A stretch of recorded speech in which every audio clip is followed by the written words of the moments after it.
Assalamualaikum warahmatullahi wabarakatuh. Alhamdulillahirabbil alamin wa bihi nasta'inu ala umurid dunya waddin. Wassalatu wassalamu ala nabiyyina Muhammadin wa ala alihi wa sahbihi ajma'in wa ba'd. Ikhwatal iman a'azani Allah wa iyyakum, para pendengar radio Tarbiyah Sunnah 1476 dimanapun Anda berada. Dan juga kami menyapa para pemirsa Tarbiyah Sunnah Channel yang menyimak melalui video streaming di kanal YouTube ataupun Facebook dan juga Instagram Tarbiyah Sunnah Channel.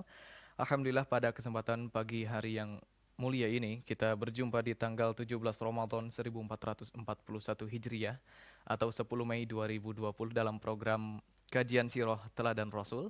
Bersama Ustadz Aziz Fathur Rahman, insyaallah kita akan mengupas tuntas bagaimana perjalanan atau perjuangan sang Rasul dalam mengemban amanat kenabian. Ikhwatal iman a'azani Allah wa iyyakum, di sesi kedua nanti Antum dapat berinteraksi soal jawab bersama Ustadz, baik melalui layanan line telepon 0228686267 ataupun melalui pesan singkat dan WhatsApp ke 081122711476. Dan kami informasikan ikhwatal iman a'azani Allah wa iyyakum, di episode kali ini seperti biasa insyaallah akan ada hadiah 2 buku Sirah Nabawiyah bagi 2 orang pemenang. Dan pertanyaan kuis untuk hari ini mohon disimak baik-baik. Pertanyaannya, apa latar belakang renovasi Ka'bah sebelum Rasulullah Sallallahu Alaihi Wasallam diutus menjadi nabi? Sekali lagi mohon disimak dengan baik-baik. Nanti jawabannya akan dijelaskan oleh Ustadz di materi. Pertanyaannya, apa latar belakang renovasi Ka'bah sebelum Rasulullah Sallallahu Alaihi Wasallam menjadi nabi? Pertanyaan atau jawaban dari pertanyaan ini antum dapat kirimkan ke SMS ataupun WhatsApp ke 081122711476 dan insyaallah pemenang akan kami umumkan di Teladan Rasul episode selanjutnya. Dan kami juga informasikan pemenang kuis untuk Teladan Rasul episode sebelumnya. Ada 2 orang pemenang yang telah kami pilih. Yang pertama dengan nomor 08212709 sekian atas nama Bapak Hendrawan di Babakan Loa Cimahi. Kemudian satu lagi selanjutnya ada di nomor 08532030 sekian atas nama Bapak Ajeng Tauhidin di Lengkong, Bandung. Ya, selamat kepada 2 orang pemenang yang telah berhak menerima satu buah buku Sirah Nabawiyah. Silakan dikirimkan alamat lengkapnya ke 081122711476 dan insyaallah tim kami akan segera kirimkan hadiahnya menuju ke rumah antum. Dan untuk selanjutnya, ikhwatal iman a'azani Allah wa iyyakum, kita akan simak sesi materi di pagi hari ini. Sekarang sudah ada Ustadz Aziz Fathur Rahman di tengah-tengah kita. Kita sapa terlebih dahulu. Assalamualaikum ya Ustadz. Waalaikumsalam warahmatullahi wabarakatuh. Apa kabar antum hari ini Ustadz? Khair alhamdulillah. Masya Mas antum kaifa haluk? Khair alhamdulillah. Semoga Ustadz beserta keluarga senantiasa dijaga oleh Allah Azza wa Jalla. Ikhwatal iman a'azani Allah wa iyyakum. Untuk selanjutnya kita akan simak bersama sesi materi dari program Sirah Teladan Rasul dari pembahasan tema awal mula turunnya wahyu. Kami yang bertugas mengucapkan selamat mendengarkan dan menyimak, dan kepada Ustadz kami persilahkan falyatafaddal mashkura. Bismillahirrahmanirrahim. Assalamualaikum warahmatullahi wabarakatuh. Alhamdulillahirabbil alamin, alladzi biyadihil mulku wa huwa ala kulli syai'in qadir, alladzi khalaqal mauta wal hayata liyabluwakum ayyukum ahsanu amala.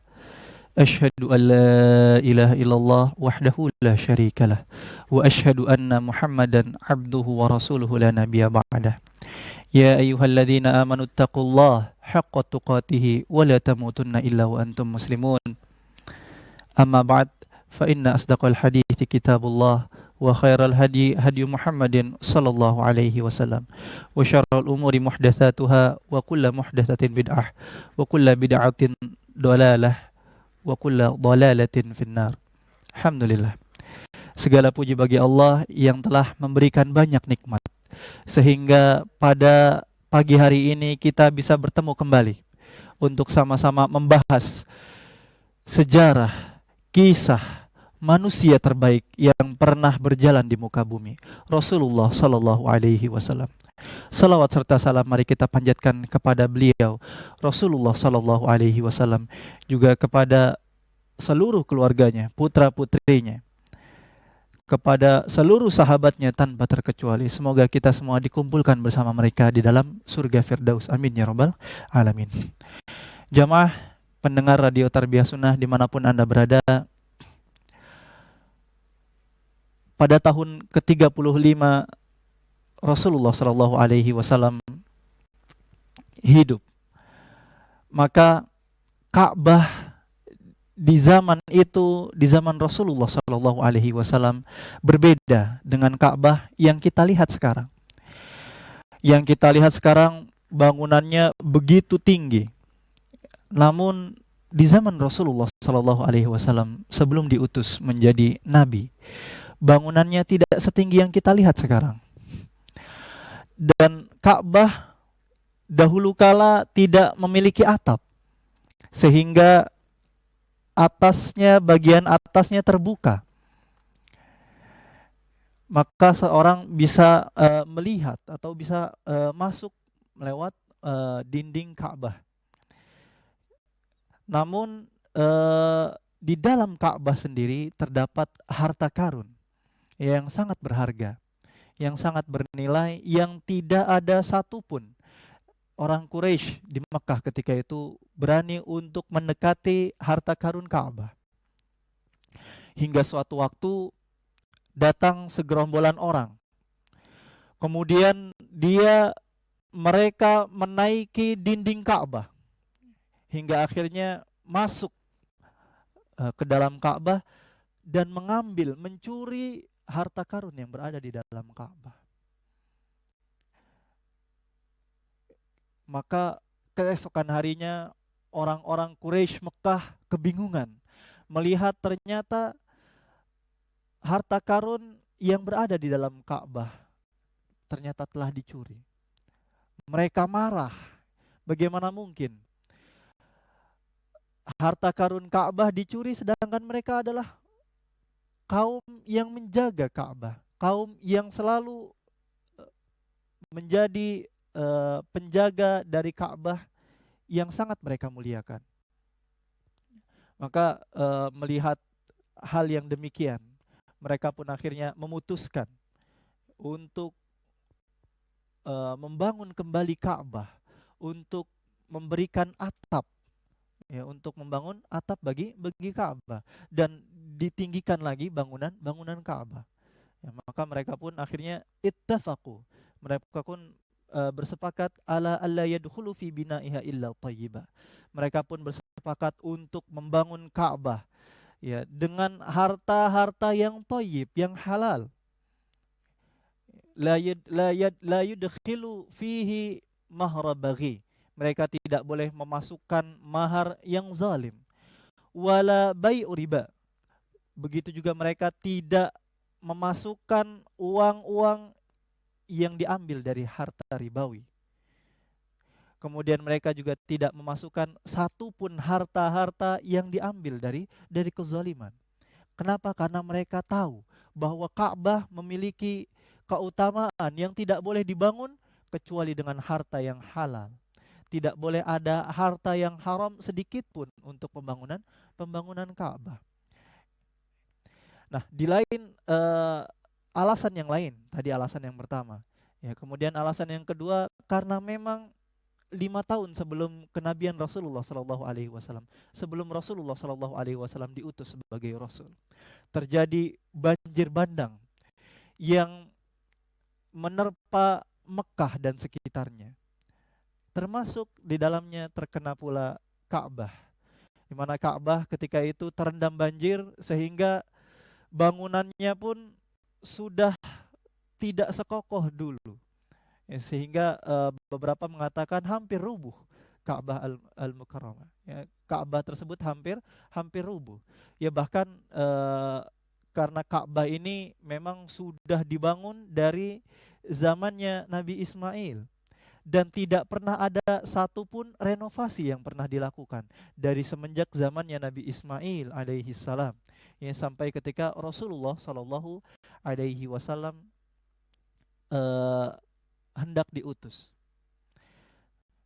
maka eh, kaum kafir Quraisy ketika itu ya, bersepakat ya, untuk membangun Ka'bah dan memberikan atap sehingga tidak ada orang lagi yang bisa memasuki Ka'bah dengan seenaknya, yang bahkan mencuri harta karun yang ada berada di dalam Ka'bah.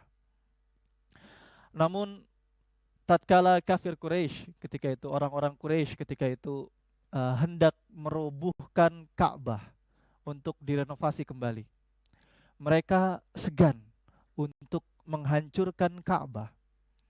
Kenapa mereka segan untuk menghancurkan Ka'bah?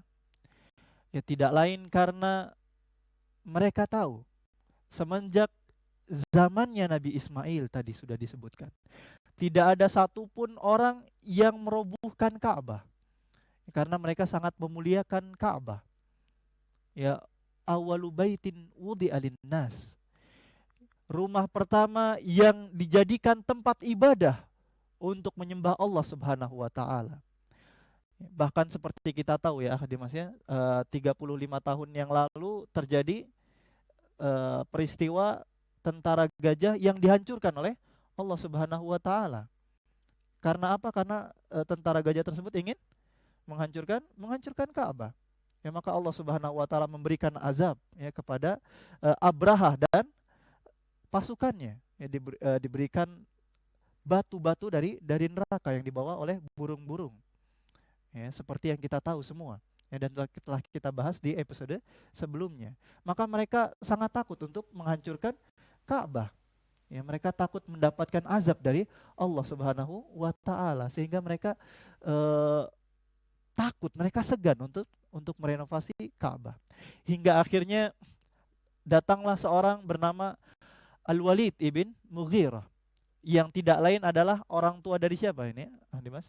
Walid ibn Mughirah, berarti Khalid ibn Walid, ya, sahabat Rasulullah Shallallahu Alaihi Wasallam. Bapaknya Khalid bin Walid, ya, namanya Al-Walid ibn Mughirah. Al-Walid ibn Mughirah kemudian datang ke Ka'bah, kemudian merobohkan sebagian dinding Ka'bah. Ya, dengan kepercayaan dirinya. Kenapa? Karena Al-Walid bin Mughirah percaya bahwa niat dia untuk merobohkan Ka'bah tidak lain adalah untuk merenovasi, untuk membangun kembali Ka'bah agar lebih layak. Karena memang Ka'bah ini sudah ratusan tahun, ya, sudah ratusan tahun berdiri sehingga bangunannya tidak sekokoh dulu. Maka dihancurkanlah Ka'bah dengan kapak ya, yang dibawa oleh Al-Walid bin Mughirah. Orang-orang Quraisy melihat apa yang dilakukan oleh Al-Walid bin Mughirah. Ya, mereka tidak ada yang berani untuk menghancurkan Ka'bah. Ya, hanya Al-Walid bin Mughirah. Maka tatkala Al-Walid bin Mughirah menghancurkan Ka'bah, orang-orang Quraisy melihat terlebih dahulu. Mereka bisa dikatakan wait and see gitu ya. Mereka melihat terlebih dahulu apa yang akan terjadi kepada Al-Walid bin Mughirah. Apakah akan turun azab karena dia merobohkan Ka'bah? Maka tatkala orang-orang Quraisy melihat ternyata Al-Walid ibn Mughirah tidak mendapatkan apa-apa, tidak mendapatkan satupun perubahan di esokan harinya. Jadi tunggu 1 hari penuh. Apakah terjadi sesuatu kepada Al-Walid bin Mughirah? Apakah Allah menurunkan azab? Apakah Allah memberikan penyakit kepada Al-Walid bin Mughirah? Keesokan harinya tatkala mereka melihat bahwa Al-Walid bin Mughirah sehat walafiat, ya, maka mereka pun berbondong-bondong untuk bersama-sama merubuhkan Ka'bah yang sangat mulia. Maka dirubuhkanlah bersama Ka'bah hingga sampai pondasi yang pertama kali dibangun oleh Nabi Ibrahim, ya, alaihi salam. Maka tatkala sudah dirubuhkan ya sampai tadi ke pondasi yang pernah dibangun oleh Nabi Ibrahim alaihi salam, ya, maka dibagilah bagian-bagian dari Ka'bah untuk bersama-sama dibangun oleh kaum-kaum yang ada di Quraisy ketika itu.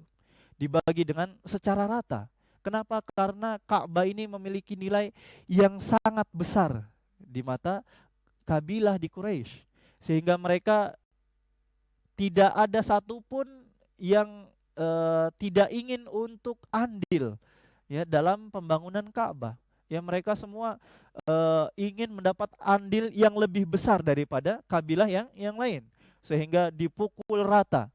Ya bagian sebelah utara untuk kabilah yang mana, sebelah timur untuk kabilah yang mana, barat, selatan dibagi rata untuk seluruh kabilah yang ada di Quraisy. Hingga akhirnya mereka mulai meninggikan bangunan bangunan Ka'bah. Barulah muncul perdebatan ya di antara pemuka-pemuka Quraisy ketika itu. Tatkala mereka sampai untuk meletakkan Hajar Aswad di tempatnya,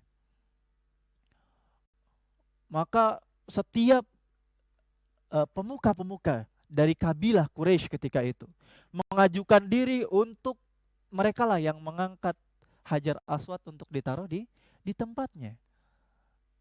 Berhari-hari terjadi perdebatan yang panjang.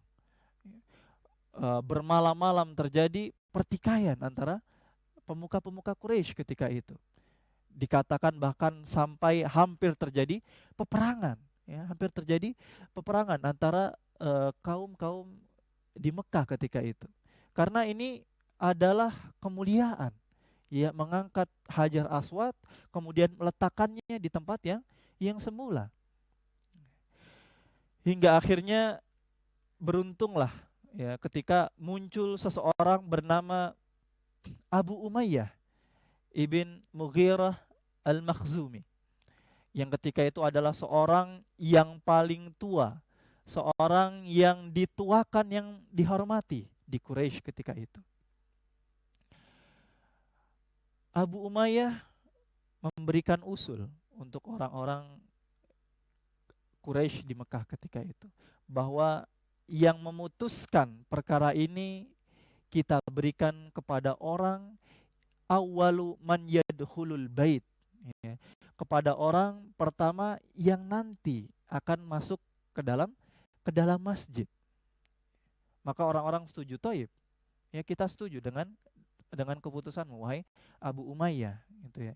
Karena memang setelah berhari-hari terjadi pertikaian, perdebatan ya, yang tidak ada ujungnya.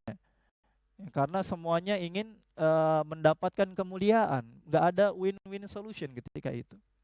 Maka Allah Subhanahu wa taala takdirkan bahwa Rasulullah Shallallahu alaihi wasallam muda ketika itu. Ketika itu umurnya 35 tahun. Ya. Rasulullah Shallallahu alaihi wasallam ditakdirkan oleh Allah Subhanahu wa taala untuk menjadi orang pertama yang masuk ke dalam masjid ketika itu. Maka tatkala orang-orang melihat bahwa Rasulullah Shallallahu alaihi wasallam lah yang masuk ke dalam masjid, maka mereka pun bersautan berkata, "Hadzal amin, radinahu, radina bihi. Hadza Muhammad." Ini seorang yang amin, yang dipercaya. Orang yang masuk ini adalah Muhammad sallallahu alaihi wasallam. Seorang yang sangat terkenal dengan amanahnya, terkenal dengan seorang yang diberikan kepercayaan penuh oleh orang-orang Mekah. Siapa yang tidak percaya kepada Muhammad sallallahu alaihi wasallam, yang memang sudah dikenal sebagai orang yang paling soleh di Mekah ketika itu, orang yang paling amanah di Mekah ketika itu, pemuda yang paling dimuliakan di Mekah ketika itu. Maka tatkala Rasulullah Shallallahu alaihi wasallam diberitahu apa yang terjadi, ya, bahwa kita meminta orang pertama yang masuk ke dalam masjid adalah orang yang memutuskan perkara terkait peletakan Hajar Aswad ke tempatnya. Maka Rasulullah Shallallahu alaihi wasallam memutuskan, ya, Rasulullah Shallallahu alaihi wasallam meminta selendang kepada mereka. Tatkala diberikan selendang, maka dihamparkanlah selendang oleh Rasulullah Shallallahu alaihi wasallam. Maka tatkala dihamparkan selendang di atas tanah, Rasulullah Shallallahu alaihi wasallam sendirilah yang mengambil Hajar Aswad dengan tangannya yang mulia. Lalu ditaruhnya Hajar Aswad di atas selendang yang telah digelar oleh Rasulullah Shallallahu Alaihi Wasallam. Kemudian seluruh pemuka-pemuka dari kabilah yang bertikai, yang berhari-hari, bermalam-malam, ya, hampir terjadi peperangan di antara mereka. Akhirnya Rasulullah Shallallahu Alaihi Wasallam meminta mereka untuk mengambil ujung-ujung dari selendang yang Rasulullah Shallallahu Alaihi Wasallam taruh tadi. Lalu Rasul meminta untuk diangkat dengan setinggi-tingginya. Ya, tatkala sampai batu tersebut mendekati tempat ditaruhnya Hajar Aswad, maka Rasulullah Shallallahu Alaihi Wasallam sendirilah yang mengambil batu tersebut. Ya.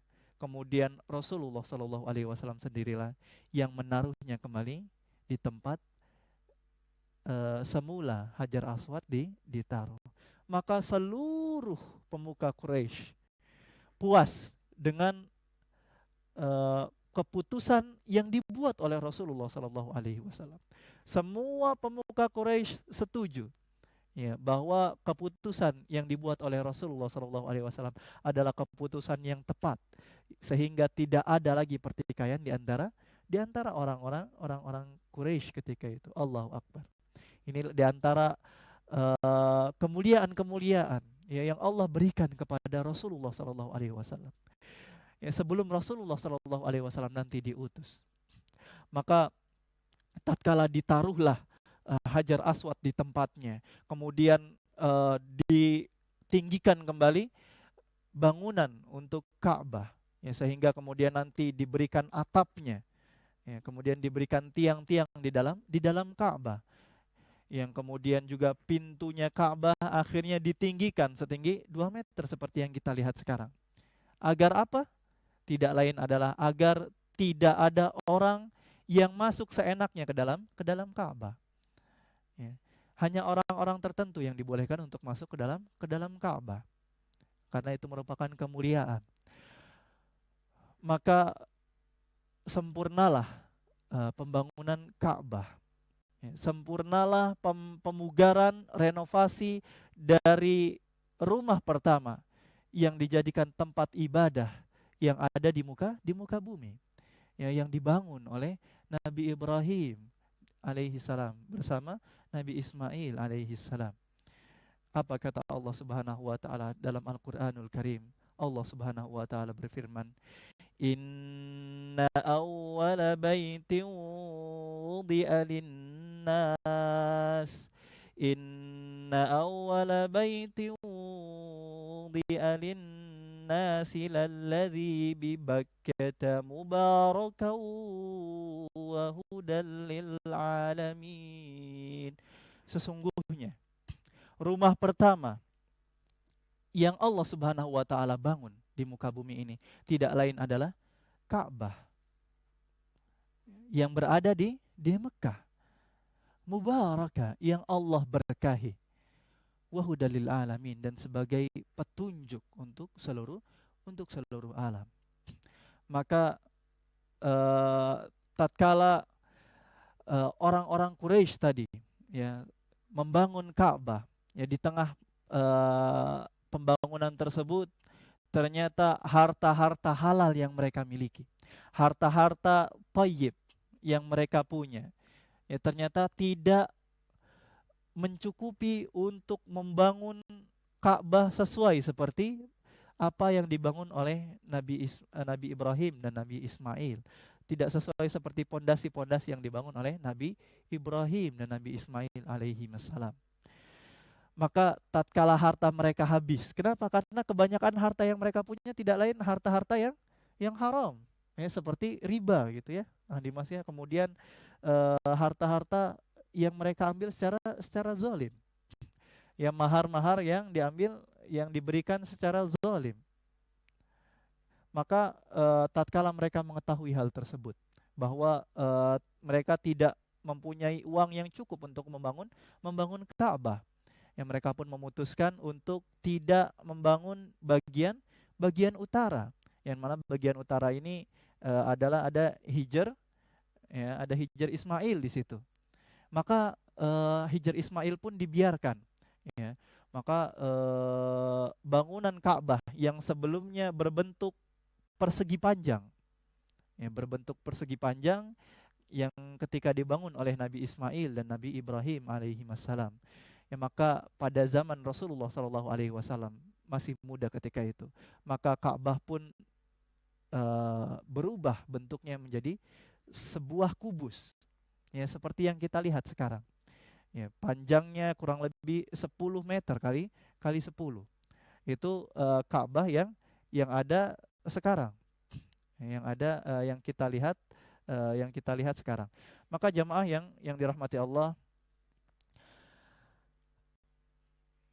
itu di antara peristiwa-peristiwa yang terjadi, ya, tatkala Rasulullah Shallallahu alaihi wasallam beberapa tahun sebelum diutus sebagai nabi dan rasul. Ya, sebelumnya tatkala di tahun 25 Rasulullah Shallallahu alaihi wasallam menikah dengan Khadijah. Kemudian di tahun 35 Rasulullah Shallallahu alaihi wasallam bagaimana menjadi seorang yang memberikan solusi yang tepat untuk seluruh pemuka-pemuka Quraisy ketika itu, sehingga tidak terjadi pertikaian dan peperangan saudara ketika itu. Maka tatkala Rasulullah Shallallahu alaihi wasallam umurnya mendekati 40, ya, semakin mendekati Rasulullah Shallallahu alaihi wasallam turunnya wahyu pertama, ya, yang dibawakan oleh Jibril alaihi salam. Dikatakan oleh para ulama, ya, bahwa jin-jin, setan-setan yang ketika sebelum Rasulullah Shallallahu alaihi wasallam diutus, mereka mengatakan bahwa mereka, para jin ini, bisa mengambil kabar-kabar dari langit, rahasia-rahasia yang Allah simpan dari langit. Ya, mereka beberapa kali mencuri-curi, ya, mencuri-curi pendengaran dari langit.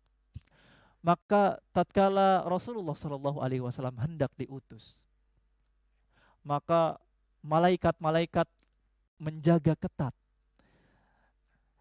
Disiapkan panah-panah api yang siap untuk menembak, untuk memanah, ya, setan-setan, jin-jin yang hendak mencuri-curi kabar dari langit. Ya, kata Allah Subhanahu wa taala dalam Al-Qur'an menceritakan bagaimana para jin dan para setan, ya, berkata, wa anna lamasna as-samaa'a fawajadnaha muli'at harasan syadidan wa syuhuba wa anna kunna naq'udu minha maqa'ida lis-sam' faman yastami'il ana yajid lahu shihaban rasada. Kata jin ketika itu, kami mencoba untuk mengambil berita-berita dari langit, namun kita mendapatinya penuh dengan penjagaan ketat dari malaikat dan penuh dengan panah-panah api yang siap untuk menghujani kita. Wa anna kunna naq'udu minha maqa'ida lis-sama'. Dahulu kita bisa mengambil kabar-kabar dari langit, kita bisa mengambil rahasia-rahasia dari langit. Namun ketika itu, ya, ketika beberapa tahun semenjak Rasulullah Shallallahu alaihi wasallam hendak diutus, maka kita mendapati langit begitu dijaga ketat oleh para malaikat. Bahkan disiapkan panah-panah api yang siap untuk menghujani setan-setan dan jin yang ingin mengambil berita-berita dari langit. Allahu Akbar. Maka muncul pertanyaan-pertanyaan. Apa yang hendak terjadi? Peristiwa apa yang akan terjadi? Yang tidak lain merupakan awal mulanya turun wahyu kepada Rasulullah Sallallahu alaihi wasallam, yang merupakan titik balik, ya, bagaimana Allah Subhanahu wa taala mengizinkan, yang memberikan izin agar memberikan rahmat bagi seluruh alam. Dengan apa? Dengan diutusnya Rasulullah Sallallahu alaihi wasallam kepada seluruh alam semesta. Jamaah yang dirahmati Allah, maka mulai terjadi perkara-perkara aneh kepada Rasulullah Shallallahu Alaihi Wasallam yang ketika itu mulai mendekati 40 dari usianya, yang memang 40 tahun ini merupakan usia yang matang. Usia matang seseorang itu dikatakan adalah tatkala dia menginjak umur 40 tahun. Dan dikatakan bahwa pada usia itulah para rasul diutus. Ya, bukan hanya Rasulullah Shallallahu Alaihi Wasallam, Nabi Muhammad, bukan. Namun para rasul dan para nabi yang lain, ya, kebanyakan diutus pada umur 40 tahun. Kenapa? Karena memang umur 40 tahun adalah umur matangnya seseorang. Ya, usia matangnya seseorang adalah tatkala mencapai umur 40 tahun. Maka Rasulullah Shallallahu Alaihi Wasallam mulai merasakan hal-hal yang aneh. Dikatakan oleh Rasulullah Shallallahu Alaihi Wasallam bahwa berulang-ulang kali Rasulullah merasakan ar-ru'ya as-sadiqah. Apa ini Dimas ar-ru'ya as-sadiqah ini? Wallahu a'lam. Allah Ustaz. a'lam, insyaallah. Ar-ru'ya as-sadiqah ini tidak lain adalah mimpi yang benar, mimpi yang hak. Ya, Jadi kenyataan gitu. Mimpi yang seperti nyata. Seperti nyata. Seperti Masya Allah. nyata. Ya, ini disebut seperti ar-ru'ya as-sadiqah. Ya, Rasulullah Shallallahu Alaihi Wasallam seperti bermimpi, namun yang dilihatnya sangat jelas. Ya, sejelas mentari yang muncul. Ya, tatkala fajar. Ya, tatkala menyongsongnya fajar, sejelas itulah Rasulullah Shallallahu Alaihi Wasallam melihat. Dan itu terjadi berulang-ulang kali Rasulullah Shallallahu Alaihi Wasallam. Itu adalah perkara yang pertama. Perkara yang kedua adalah bagaimana Rasulullah Shallallahu Alaihi Wasallam tatkala menyendiri, ya, tatkala jauh dari kerumunan orang-orang, ya, jauh dari keramaian kota ketika itu. Rasulullah Shallallahu Alaihi Wasallam tiba-tiba mendengar salam, ya, dari sekitarnya, dari kanan kirinya, dari belakangnya. Assalamualaikum ya Nabi Allah, Assalamualaikum ya Muhammad. Allahu Akbar. Tatkala Rasulullah Shallallahu Alaihi Wasallam melihat tidak ada seorang pun yang ada di sekitarnya, ya, maka Rasulullah Shallallahu Alaihi Wasallam pun menceritakan, ya, tatkala Rasulullah kemudian diutus, ternyata yang menyalaminya tidak lain adalah batuan, tidak lain adalah pohon-pohon yang ada di sekitar Rasulullah Shallallahu Alaihi Wasallam. Bagaimana tidak? Allah dan malaikat pun memberikan salam kepada Rasulullah Shallallahu Alaihi Wasallam. Bagaimana batu dan pohon tidak memberikan salam kepada Rasulullah? Mereka tahu keutamaan yang dimiliki oleh Rasulullah Shallallahu Alaihi Wasallam, sehingga mereka memuliakan Rasulullah Shallallahu Alaihi Wasallam dan memberikan salam kepada Rasulullah Shallallahu Alaihi Wasallam. Namun Rasulullah ketika itu ketakutan. Ya, bayangkan ketika mungkin Rasulullah manusia biasa.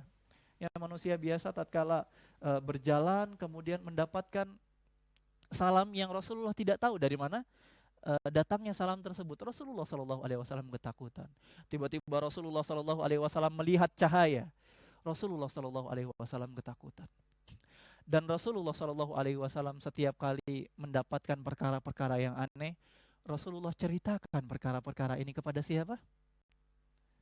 Tidak lain adalah kepada istrinya. Ya, siapa istrinya? Khadijah. Khadijah radhiyallahu anha, yang merupakan tempat curhatnya Rasulullah Shallallahu Alaihi Wasallam. Rasulullah Shallallahu Alaihi Wasallam selalu menceritakan detail apa yang dirasakannya kepada Khadijah. Ya. Rasulullah berkata, "Ya Khadijah, inni ara dau'an wa inni asma'u sautan." Wahai Khadijah, sesungguhnya aku melihat cahaya tiba di dalam kesendirianku, dan aku tatkala menyendiri aku mendengar suara-suara yang aneh. Wahai Khadijah, khasyitu an akuna kahinan. Wahai Khadijah, sesungguhnya aku takut bahwa aku ini diganggu oleh jin dan diganggu oleh setan, sehingga aku ini seperti seorang dukun. Wahai Khadijah, aku takut aku ini menjadi seorang dukun yang selalu diganggu oleh jin dan setan. Ini ketakutan Rasulullah Shallallahu Alaihi Wasallam, karena Rasul tidak tahu Ya, siapa yang selama ini salam kepadanya? Ya, ada bisikan-bisikan, ya, dari batu, dari pohon, ya, dari bebatuan tadi, dari malaikat. Rasulullah hanya ada dua kemungkinan yang Rasulullah SAW ketahui. Ya, imma itu adalah malaikat, imma itu adalah setan. Ya, adalah jin yang mengganggu Rasulullah SAW. Apa kata Khadijah setiap kali Rasulullah SAW bercerita kepada Khadijah? Khadijah selalu berkata, demi Allah, wahai suamiku, Allah tidak akan menyia-nyiakanmu. Ya. Maka setelah itu Khadijah pun menyebutkan keutamaan-keutamaan Rasulullah SAW. Khadijah pun menyebutkan innaka latasilur rahim. Sesungguhnya engkau, wahai suamiku, engkau adalah seorang yang menyambung silaturahim. Kemudian wa taksibul ma'dum, dan engkau membantu nafkah orang-orang yang miskin.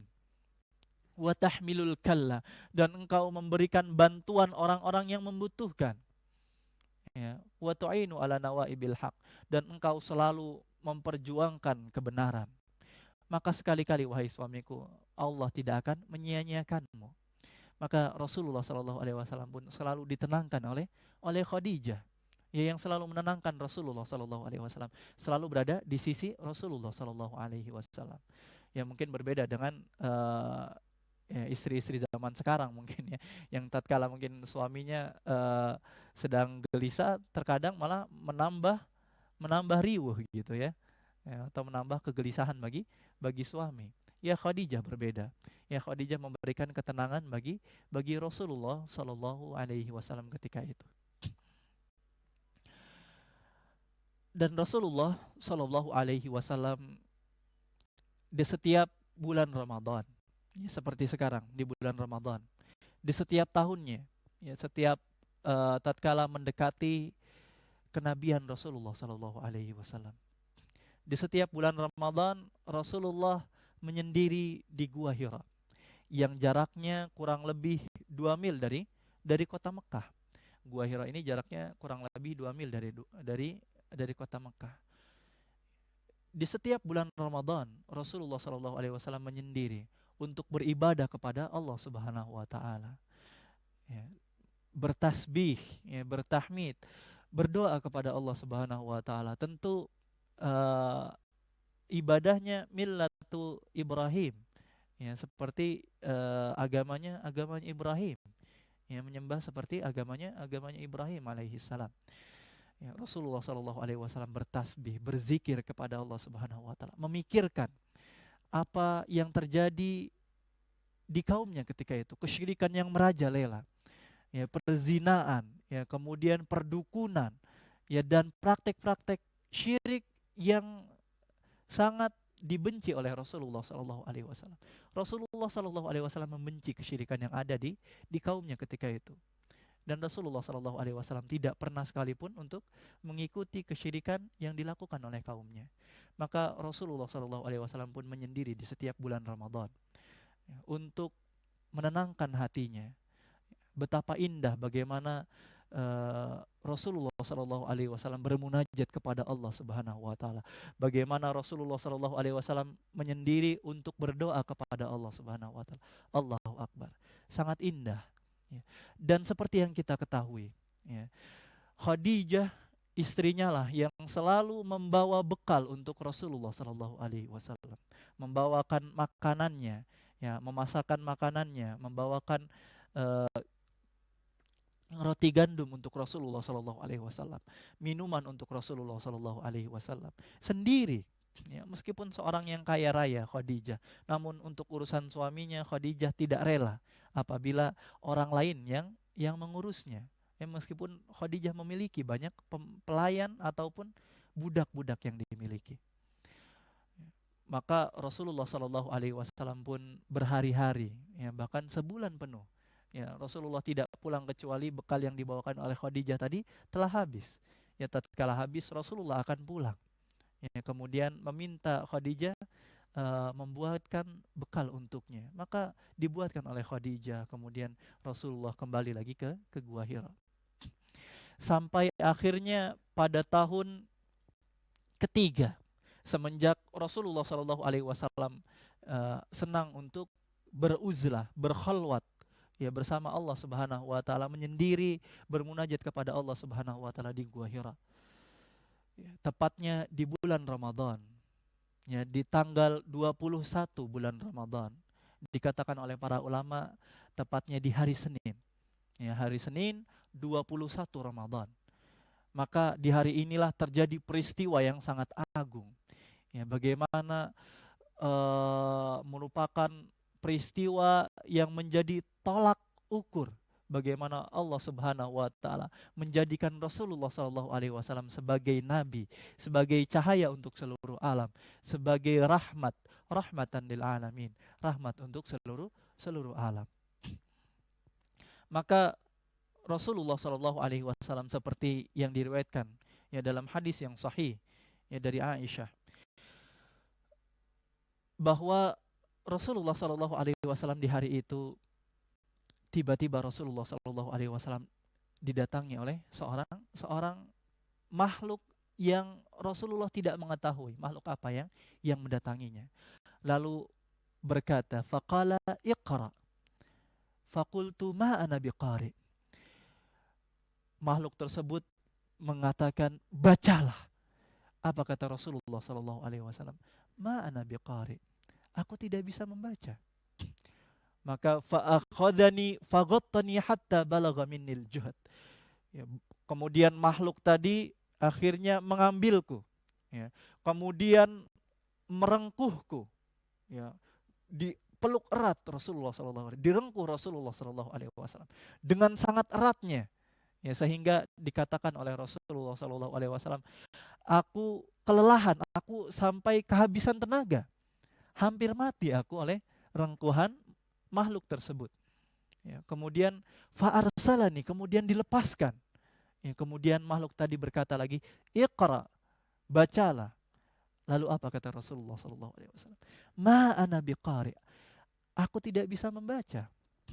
Berulang-ulang kali hal tersebut dilakukan. Ya, 3 kali Rasulullah SAW kemudian direngkuh lagi, ya, sampai Rasulullah Shallallahu Alaihi Wasallam kehilangan tenaganya, habis tenaganya, lemas Rasulullah Shallallahu Alaihi Wasallam. Kemudian dilepaskan, ya, kemudian dikatakan lagi bacalah. Kemudian ma ana biqari, Rasulullah berkata, aku tidak bisa membaca. Hingga akhirnya makhluk tersebut berkata, Iqra bismi rabbikal ladzi khalaq, khalaqal insana min 'alaq, Iqra wa rabbukal akram, alladzi 'allama bil qalam, 'allamal insana ma lam ya'lam. Bacalah, Iqra bismi rabbikal ladzi khalaq, dengan menyebut nama Tuhanmu yang menciptakan. Maka disinilah awal mula bagaimana Rasulullah Shallallahu Alaihi Wasallam diutus bagi seluruh alam.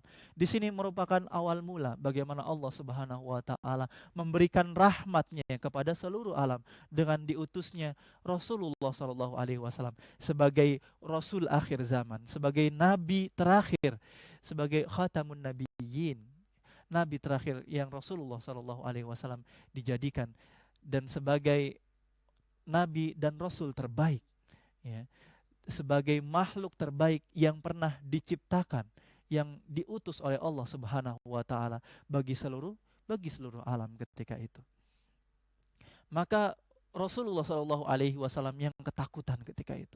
Rasulullah tidak tahu makhluk apa yang mendatanginya. Apakah itu seorang malaikat atau seorang jin yang mengganggunya.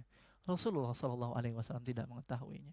Maka Rasulullah Shallallahu Alaihi Wasallam pun pulang, bergegas menuju Khadijah istrinya, dengan bermandikan keringat. Dengan gemetar Rasulullah Shallallahu Alaihi Wasallam masuk ke dalam rumahnya Khadijah radhiyallahu anha. Maka Rasulullah Shallallahu Alaihi Wasallam pun berkata kepada Khadijah yang kebingungan ketika itu melihat Rasulullah Shallallahu Alaihi Wasallam ketakutan. Rasulullah Shallallahu Alaihi Wasallam berkata kepada Khadijah, Zamiluni, Zammiluni, selimutilah aku wahai Khadijah. Selimutilah aku wahai Khadijah. Maka tanpa banyak tanya Rasulullah Shallallahu Alaihi Wasallam pun diselimuti oleh Khadijah radhiyallahu anha. Maka dibiarkan oleh Khadijah, ya, Rasulullah Shallallahu Alaihi Wasallam tidak ditanya-tanya, tidak mengintervensi Rasulullah Shallallahu Alaihi Wasallam, namun dibiarkan Rasulullah Shallallahu Alaihi Wasallam tenang terlebih dahulu. Baru tatkala Rasulullah Shallallahu Alaihi Wasallam hilang darinya ketakutan, hilang darinya gelisah dan gemetar yang ada di sekujur tubuhnya, maka Khadijah pun berkata kepada Rasulullah Shallallahu Alaihi Wasallam, bertanya, apa yang terjadi kepadamu wahai suamiku? Maka Rasulullah Shallallahu Alaihi Wasallam pun ceritakan seluruh detail kejadian yang dirasakan di Gua Hira ketika itu.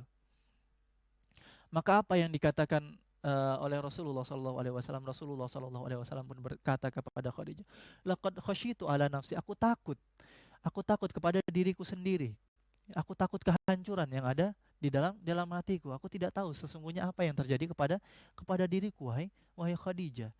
Khadijah pun selalu menenangkan Rasulullah Sallallahu Alaihi Wasallam. Wallahi ma yukhzikallahu abadan.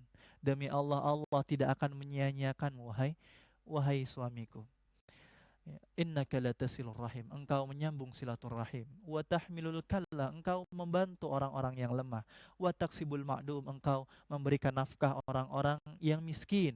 Wa tu'inu ala nawaibil haq, dan engkau selalu memperjuangkan kebenaran wahai Rasulullah, wahai Muhammad, wahai suamiku. Maka tatkala Rasulullah sallallahu alaihi wasallam mulai tenang, Khadijah pun akhirnya memberikan tawaran untuk Rasulullah Shallallahu Alaihi Wasallam untuk mendatangi konsultan yang tepat, karena Khadijah tidak bisa memberikan banyak masukan untuk Rasulullah Shallallahu Alaihi Wasallam.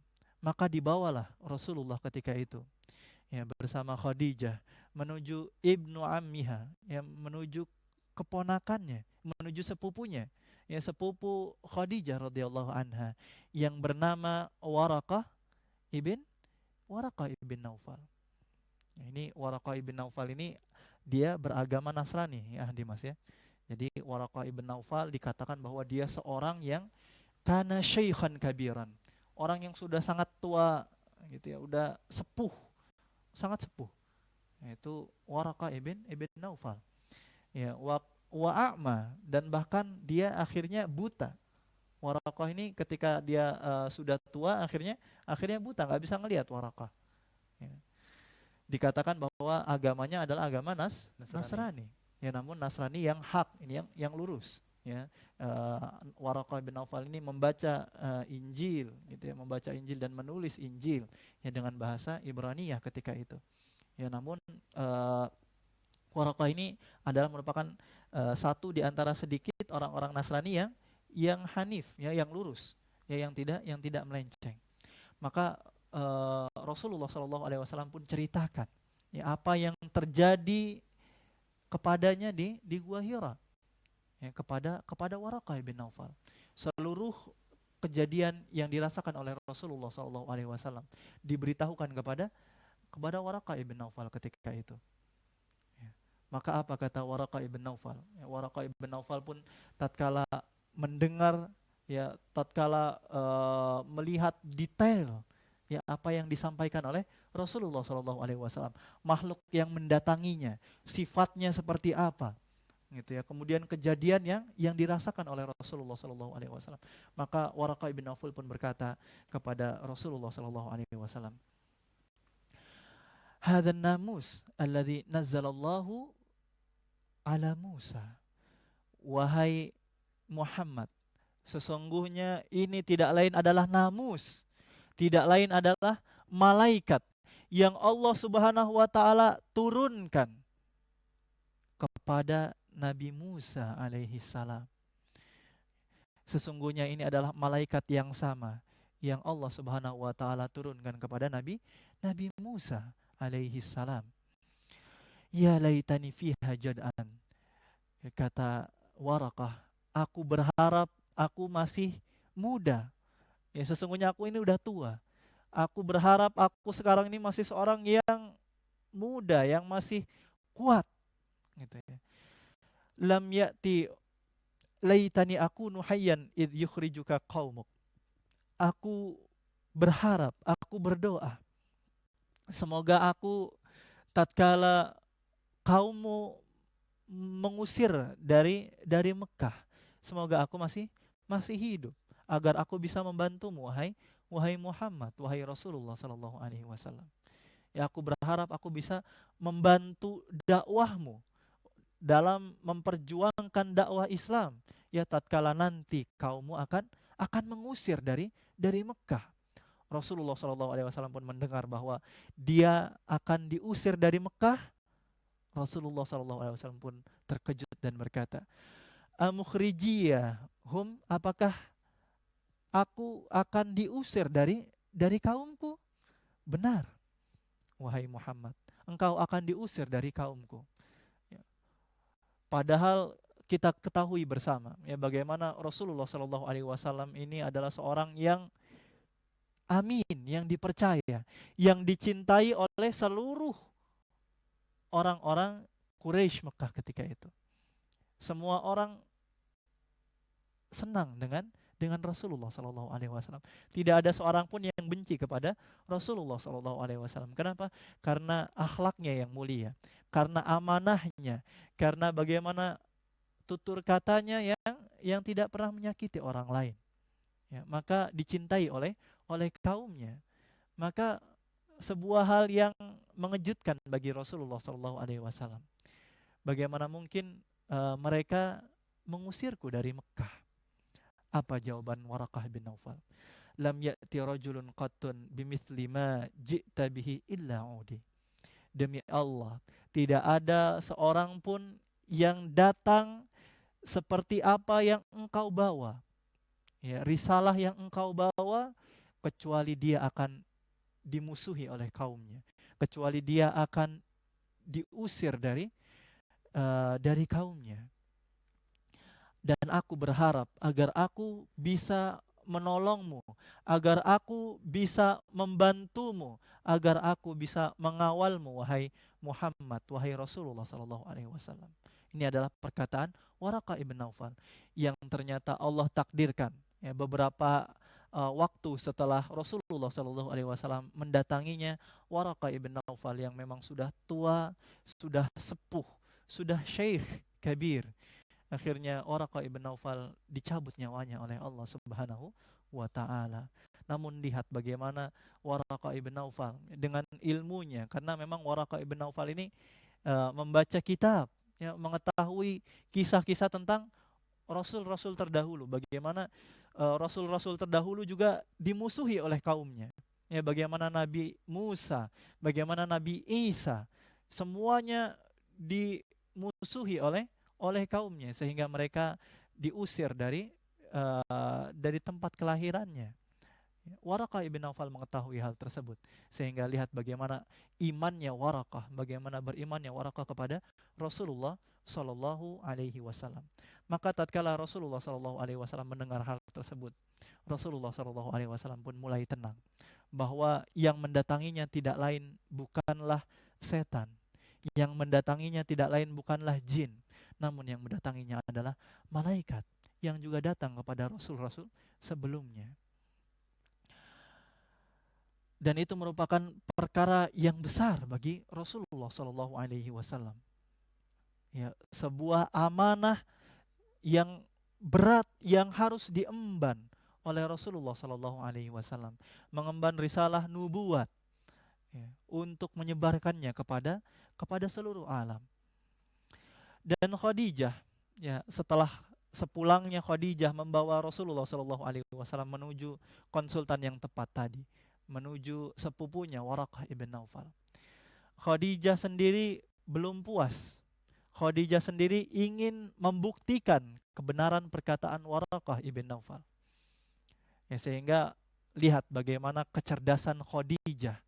Ya, karena Khadijah ini memang seorang wanita yang cerdas, yang pintar, yang jenius, yang seorang wanita yang salihah.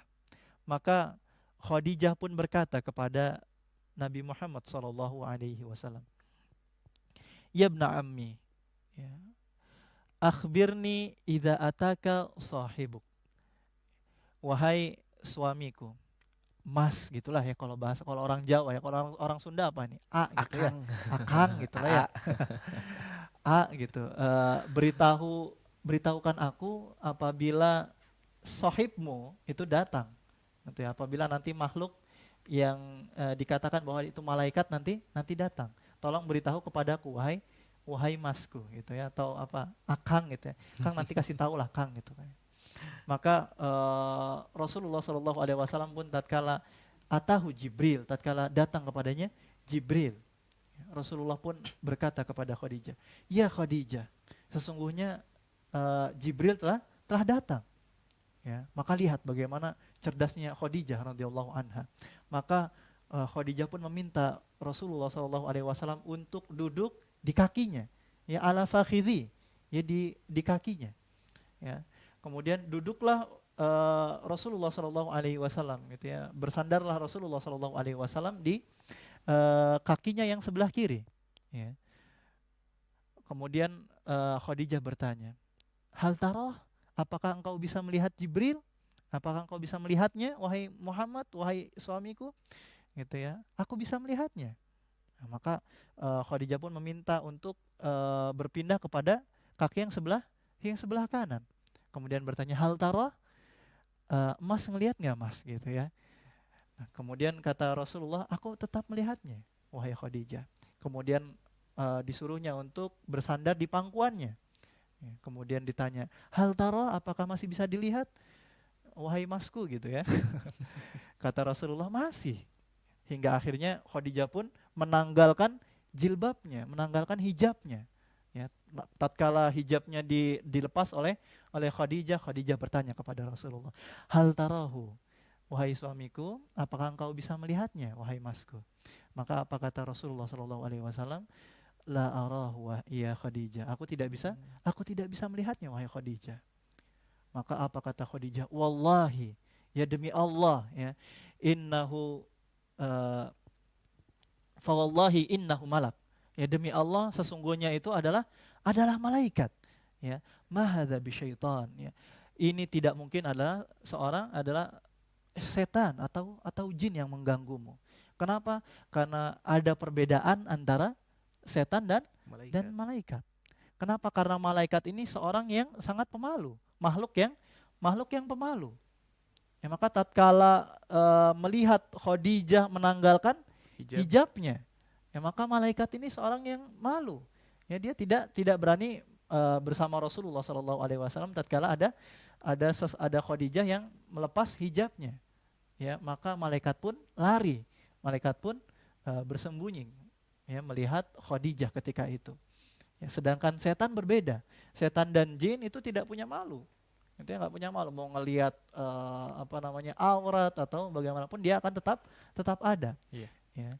Namun kalau malaikat, dia seperti kita ketahui lah dalam hadis gitu ya, malaikat tidak ingin masuk rumah yang ada patungnya, yang ada gambar-gambarnya, gitu ya. Itu adalah bentuk malunya dari malaikat. Ya, kita bisa melihat bagaimana cerdasnya Khadijah radhiyallahu anha. Ya, bagaimana akhirnya Khadijah pun semakin yakin bahwa yang mendatangi suaminya tidak lain adalah malak. Ya, hadza malak. Fa wallahi innahu la malak. Ya, demi Allah ini adalah malaikat. Wa ma huwa bisyaitan, demi Allah itu bukan setan, wahai suamiku. Namun walaupun Khadijah ketika itu, ya, bagaimana Khadijah beriman langsung kepada Rasulullah Shallallahu Alaihi Wasallam, bagaimana beberapa orang ketika itu, Waraqah ibn Naufal, ya, kemudian Abu Bakar As-Siddiq, ya, beberapa orang, segelintir orang beriman kepada Rasulullah Shallallahu Alaihi Wasallam. Namun jauh lebih banyak orang-orang yang kufur, yang tidak percaya kepada kenabian Rasulullah Shallallahu Alaihi Wasallam. Bahkan lihat bagaimana orang-orang mencela, ya, bahkan mengata-ngatai Rasulullah Shallallahu Alaihi Wasallam. Mereka mengejek-ngejek Rasulullah Shallallahu Alaihi Wasallam. Ya, seorang wanita datang kepada Rasulullah sallallahu alaihi wasallam dan berkata, "Aina syaitanuka alladhi yanzilu alaik?" Ya, mana setan yang sering mendatangimu, wahai Muhammad, kata wanita tadi.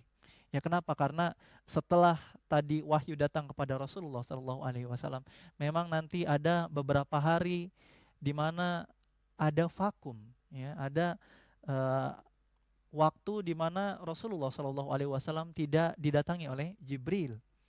Ya, beberapa hari Rasulullah sallallahu alaihi wasallam tidak didatangi oleh Jibril.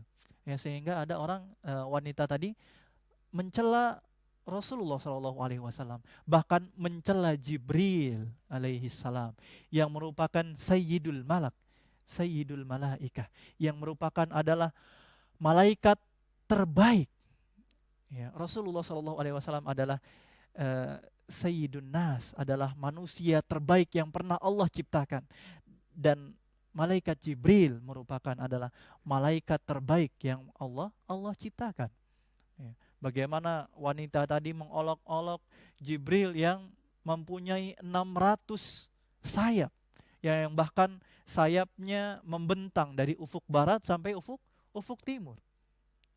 Allahu Akbar. Maka Rasulullah Shallallahu Alaihi Wasallam pun yang berhari-hari tidak mendapatkan wahyu, tidak mendapatkan firman dari Allah Subhanahu Wa Taala yang diturunkan oleh Jibril. Sedih hati Rasulullah Shallallahu Alaihi Wasallam. Rasulullah Shallallahu Alaihi Wasallam merasakan kesedihan. Kenapa? Karena ditinggal oleh Jibril alaihi salam. Namun memang pada hakikatnya hal tersebut tidak lain adalah hikmah yang diberikan oleh Allah Subhanahu wa taala. Kenapa? Agar hilang ketakutan dari Rasulullah sallallahu alaihi wasallam. Agar Rasulullah sallallahu alaihi wasallam siap untuk menerima wahyu selanjutnya. Kenapa? Karena kita tahu tadi bagaimana Rasulullah sallallahu alaihi wasallam sangat ketakutan. Bagaimana Rasulullah sallallahu alaihi wasallam gemetaran ya tatkala mendapatkan wahyu. Maka Allah Subhanahu wa taala dengan hikmahnya memberikan fase, memberikan waktu vakum agar Rasulullah Shallallahu Alaihi Wasallam menyiapkan mentalnya, menyiapkan dirinya untuk mendapatkan wahyu-wahyu selanjutnya, mendapatkan amanah yang lebih besar daripada sebelumnya, agar Rasulullah Shallallahu Alaihi Wasallam lebih siap. Maka diriwayatkan oleh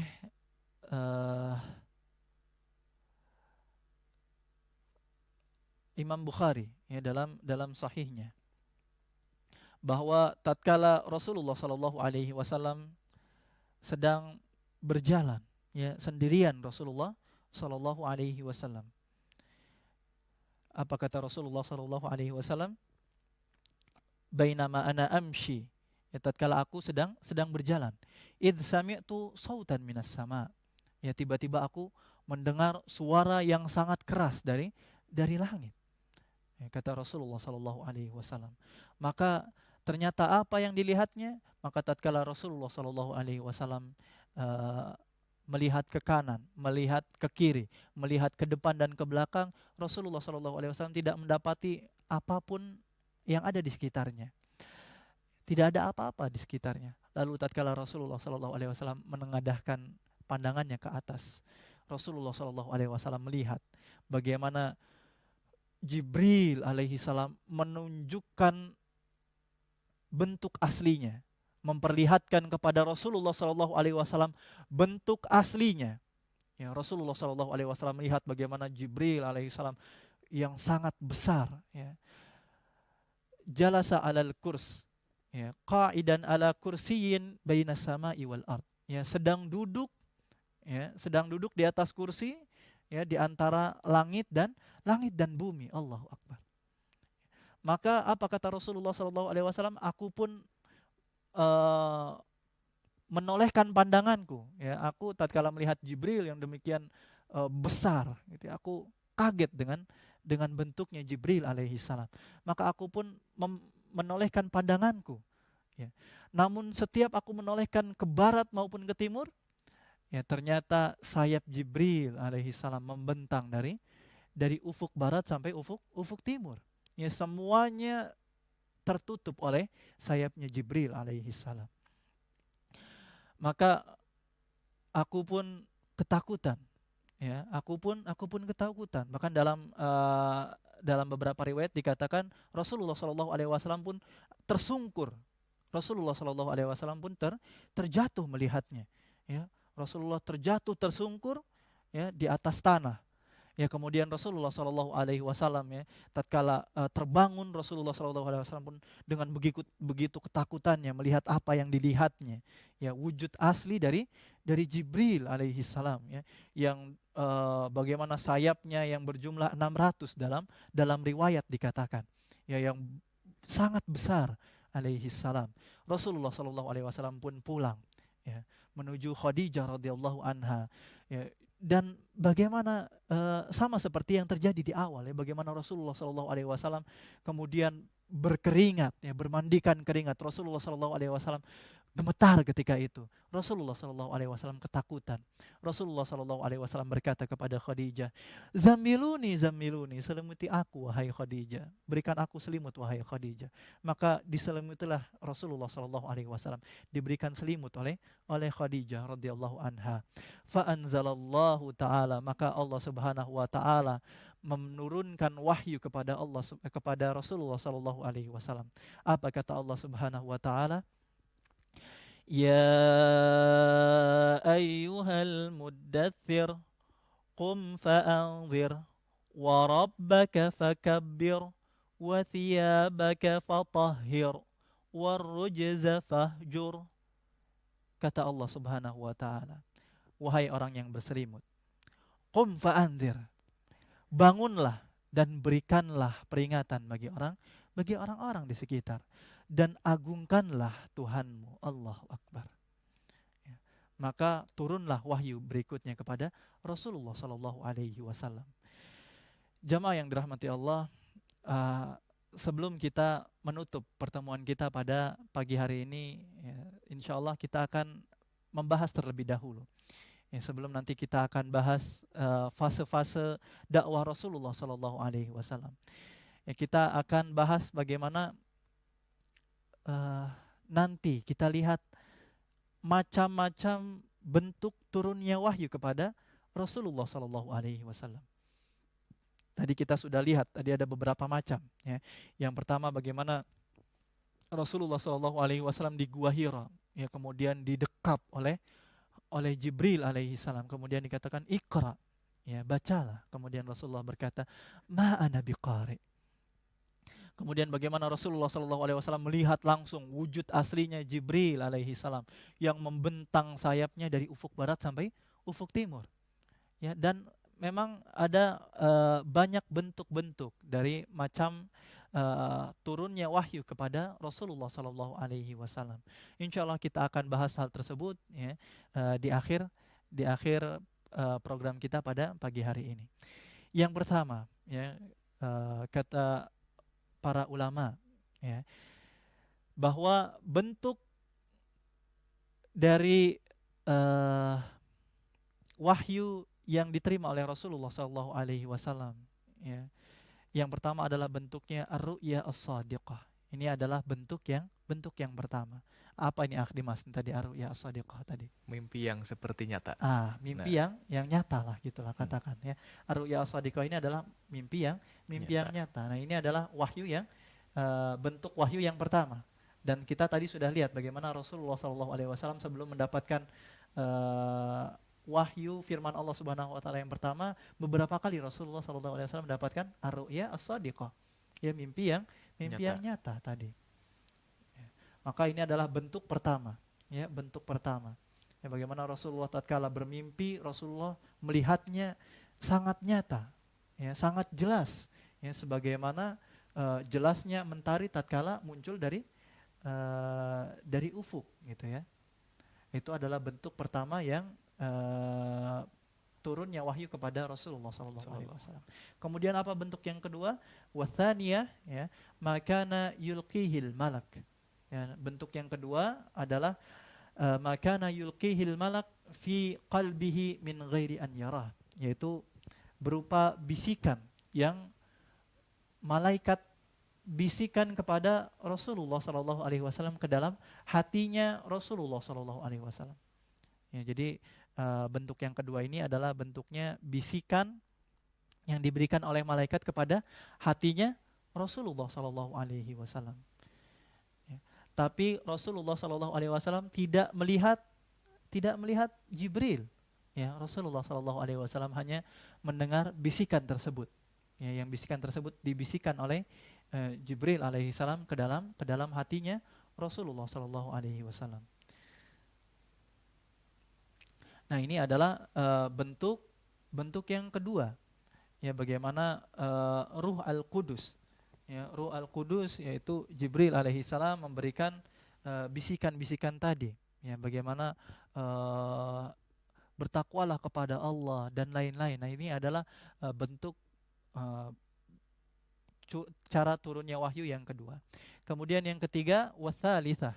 Ya, kata para ulama adalah annahu sallallahu alaihi wasallam kana yatamatsalu lahul malak rajulan fayukhatibuhu hatta ya'i anhu ma yaqulu lahu. Ya, Rasulullah sallallahu alaihi wasallam melihat bahwa malaikat ini kemudian berwujud menyerupai seorang laki-laki. Ya, Rasulullah Shallallahu Alaihi Wasallam berwujud menyerupai seorang laki-laki. Ya, kemudian nanti berbicara kepada Rasulullah Shallallahu Alaihi Wasallam, yang memberikan wahyu kepada Rasulullah Shallallahu Alaihi Wasallam, yang dimana oleh para ulama dikatakan bahwa kana yarahu sahaba ahyanan, bahkan para sahabat pun bisa melihat wujud tersebut. Ya, jadi para sahabat pun beberapa kali melihat wujud wujud malaikat ini dalam bentuk seorang laki-laki. Dan memang dikatakan ya bahwa wujud laki-laki yang paling sering ya diserupai oleh malaikat ini wujudnya menyerupai nama sahabat bernama Ad-Dihya Kalbi. Ya, Dihya al-Kalbi. Ya, Dihya al-Kalbi ini dikatakan adalah seorang yang sangat tampan. Ya, tampannya ya di bawahnya Rasulullah Shallallahu Alaihi Wasallam gitu ya, karena tampannya Dihya al-Kalbi ini. Nah, malaikat ini menyerupai bentuknya Dihya al-Kalbi. Nah, ini perlu dicatat nih antum. Siapa tahu nanti antum punya anak mau ngasih nama nantinya biar anaknya tampan, kasih nama apa? Dihya al-Kalbi. Ya, apalagi ibu-ibu yang ada di rumah mungkin bisa dicatat ini namanya. Namanya Dihya al-Kalbi. Nah, ini seperti yang terjadi dalam hadis Jibril, ya, hadis Jibril, bagaimana Jibril bertanya kepada Rasulullah Sallallahu Alaihi Wasallam tentang iman, ya, tentang Islam, ya, kemudian tentang ihsan, kemudian tentang mata sa'ah, kapan terjadinya hari kiamat. Ini adalah bentuk yang ketiga. Adapun bentuk yang keempat, annahu kana ya'tihi fi mathali salsalatil jaras. Ya, yang ketiga ini bentuknya adalah berupa muncul bunyi lonceng yang sangat keras kepada Rasulullah Shallallahu Alaihi Wasallam. Yang lonceng ini bunyinya sangat keras sehingga Rasulullah Shallallahu Alaihi Wasallam pun merasakan kesakitan. Ya, Rasulullah Shallallahu Alaihi Wasallam merasakan apa namanya itu ya? Memekakan telinga gitu mungkin ya. Memekakan telinga Rasulullah Shallallahu Alaihi Wasallam. Nah, ini yang dirasakan oleh Rasulullah Shallallahu Alaihi Wasallam. Dan dikatakan bahwa ini bentuk yang keempat ini adalah bentuk yang paling berat, yang diterima oleh Rasulullah Shallallahu Alaihi Wasallam. Ya, karena saking kerasnya lonceng tadi, ya, suara yang sangat keras tadi, ya, itu saking memekakan telinga Rasulullah Shallallahu Alaihi Wasallam. Kemudian nanti turun Jibril, gitu ya, turun malaikat untuk memberikan wahyu.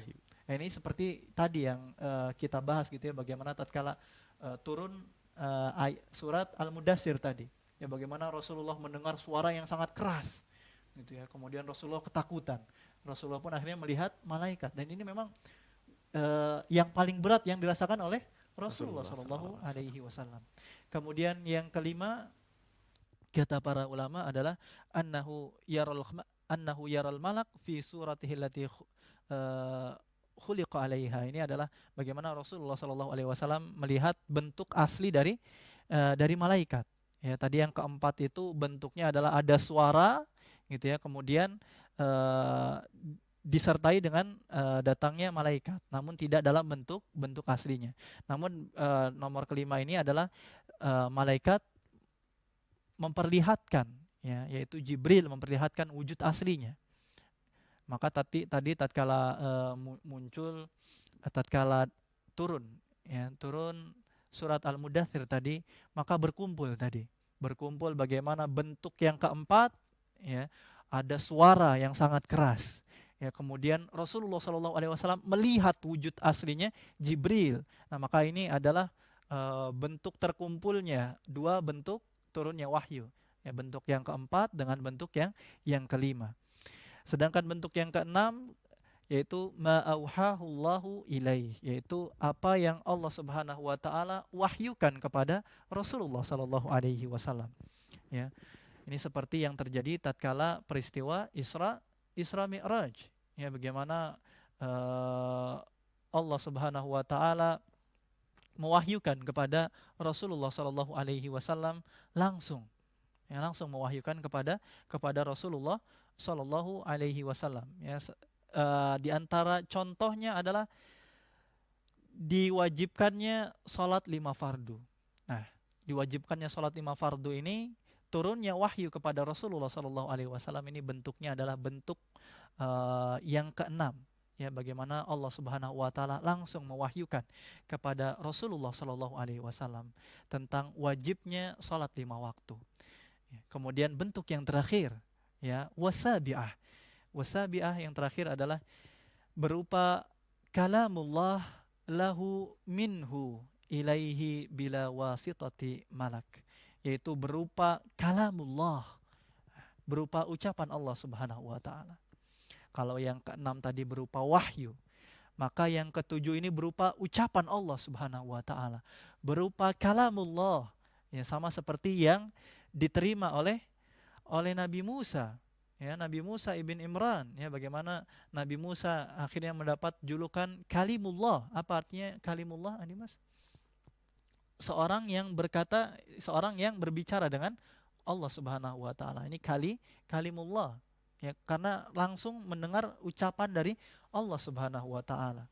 Ya, ini maka bentuk yang ketujuh ini sama seperti yang diterima oleh Nabi Musa. Karena Nabi Musa pun pernah berbicara dengan Allah Subhanahu wa taala. Nah, begitu juga Rasulullah Shallallahu alaihi wasallam pernah berbicara kepada Allah Subhanahu wa taala.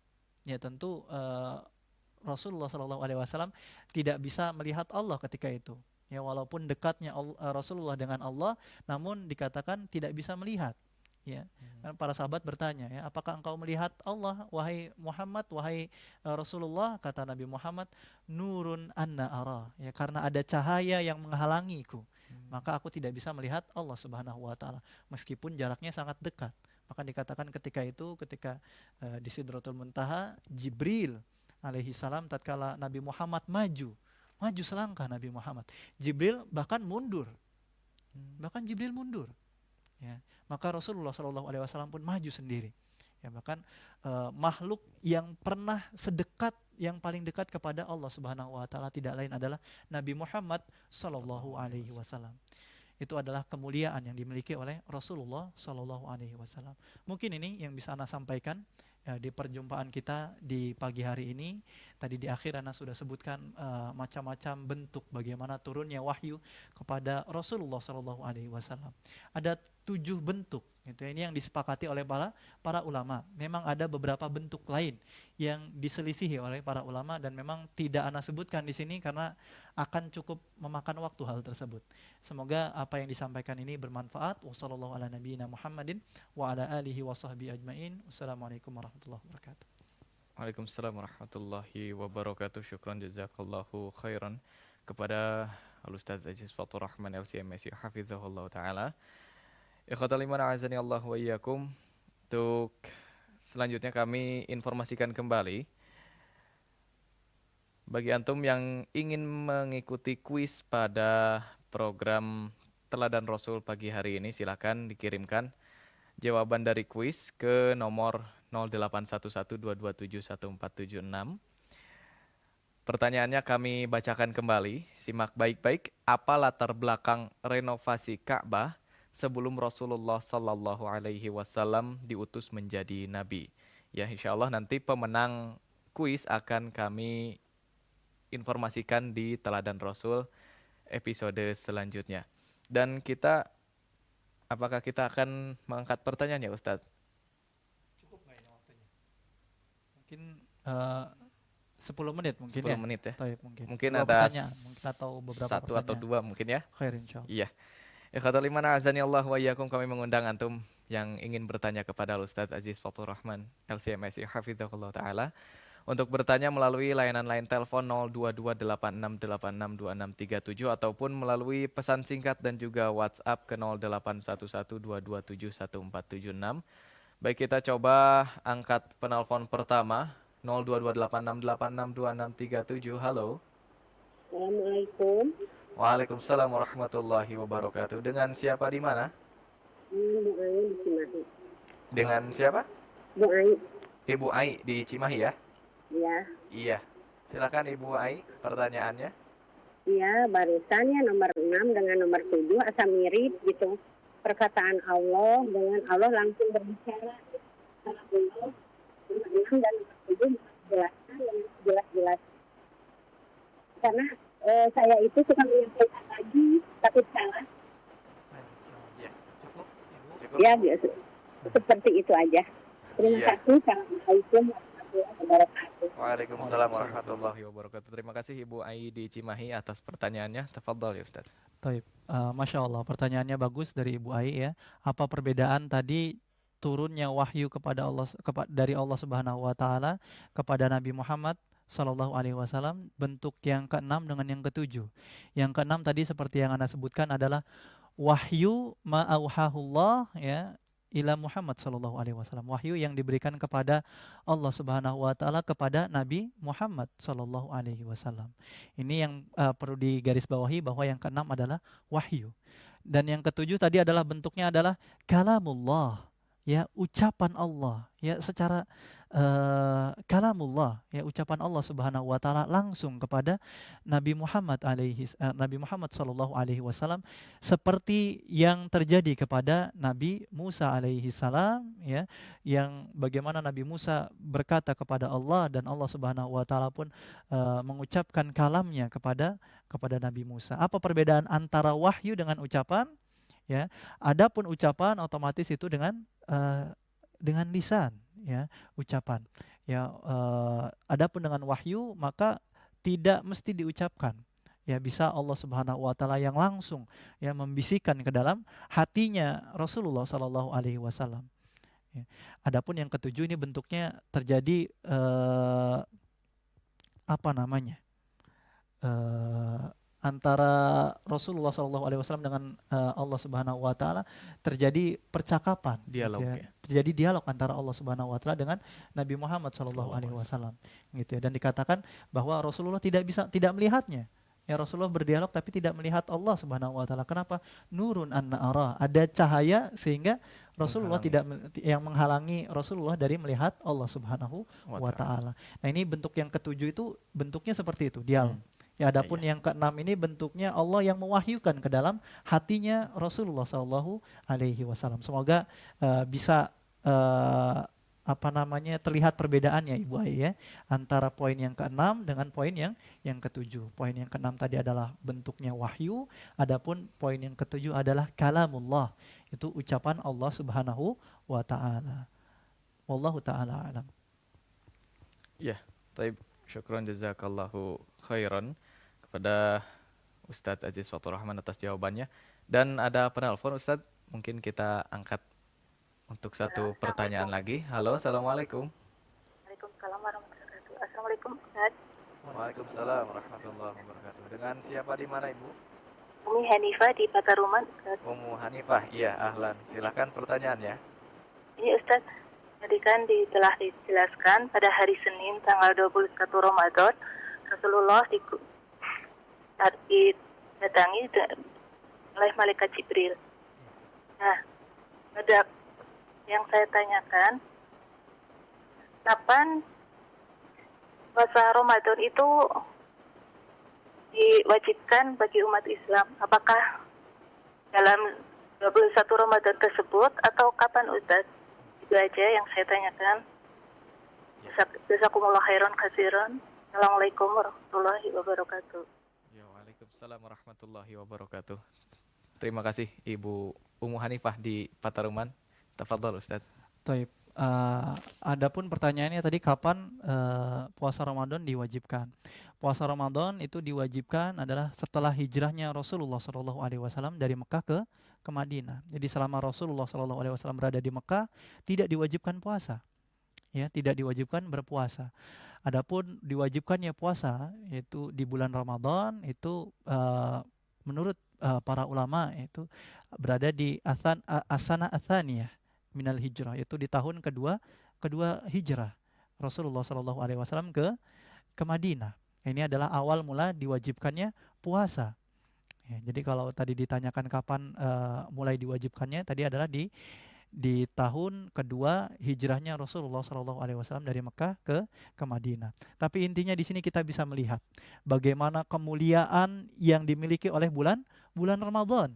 Ya, bagaimana Rasulullah SAW di setiap tahun, bahkan sebelum Rasulullah SAW diutus, bagaimana Rasulullah SAW selalu menghususkan waktunya untuk beruzlah, untuk berkhalwat, untuk menyendiri beribadah kepada Allah Subhanahu wa taala, bermunajat kepada Allah, berdoa kepada Allah Subhanahu wa taala. Padahal Rasulullah SAW belum diutus. Rasulullah berdoa kepada Allah Subhanahu wa taala menjauhi kesyirikan yang ada di Quraisy ketika itu, menjauhi praktek-praktek syirik yang ada di kaumnya, menjauhi keramaian di bulan Ramadan. Ya, 3 tahun Rasulullah SAW setiap kali datang bulan Ramadan, sebulan penuh Rasulullah SAW berkhalwat, bermunajat kepada Allah di gua Hira. Ya. Dan kemudian bagaimana di bulan Ramadan diturunkannya Al-Quran. Ya, tadi menurut sebagian besar para ulama, ya, bahwa menurut jumhurul ulama diturunkan pada 21 Ramadan. Ya, diturunkan firman Allah Subhanahu wa taala yang pertama. Tadi di surat Al-Alaq ayat 1 sampai kelima tadi. Ya, yang sudah dibacakan tadi.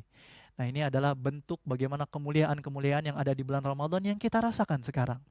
Maka sama-sama, ya, semoga kita semua ketika telah mengetahui keutamaan-keutamaan yang dimiliki oleh bulan Ramadan, di samping keutamaan-keutamaan yang lain yang tidak bisa disebutkan satu persatu pada pertemuan kali ini.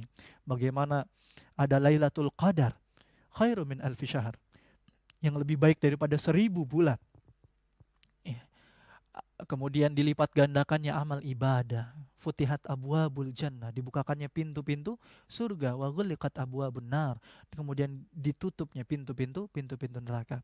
Maka semoga dengan kita mengetahui keutamaan-keutamaan tadi, kita bisa memaksimalkan, ya, ibadah kita di bulan Ramadan ini, meskipun di bulan Ramadan ini kita mendapatkan wabah yang mendera kita, wabah yang menyerang kita, ya, berupa corona. Namun semoga wabah tersebut tidak mengurangi kualitas dan kuantitas ibadah kita di bulan Ramadan ini, sehingga kita semua termasuk orang-orang yang beruntung, yang mendapat ampunan dari Allah Subhanahu wa taala setelah nanti selesai dari bulan Ramadan, ya, dan mendapat derajat takwa, la'allakum tattaqun, kata Allah Subhanahu wa taala.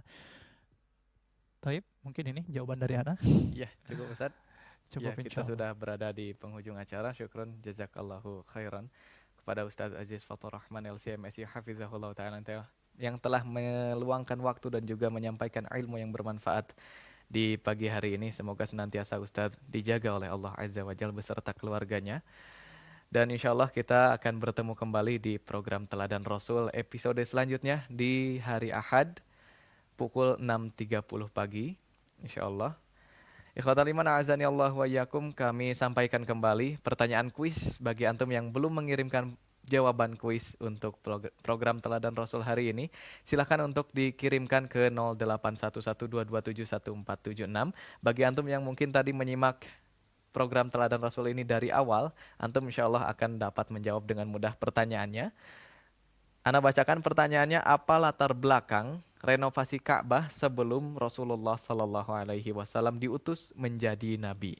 Insya Allah pemenang kuis akan kami informasikan di Teladan Rasul episode selanjutnya. Demikian perjumpaan kita pada program Teladan Rasul hari ini. Kami ucapkan terima kasih atas kebersamaan antum semua dan tetap di rumah dan juga hiasi diri dengan ilmu bermanfaat. Kita tutup perjumpaan kita dengan doa kafaratul majlis. Subhanakallahumma bihamdika asyhadu an la ilaha illa anta astaghfiruka wa atubu ilaik.